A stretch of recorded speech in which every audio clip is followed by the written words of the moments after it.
Og med fradrag på banen på 1,5 slutter Søren Møller Nielsen med en stilkarakter på 5,7.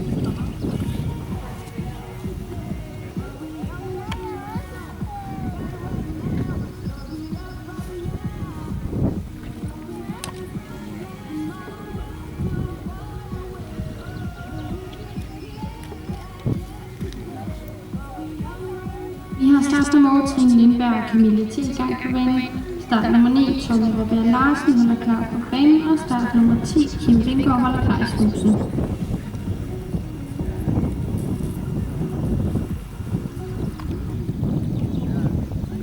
Hesten her er en hoppe af Skipology T og har Casino som morfar. Hesten er afledet af Henning Helmers.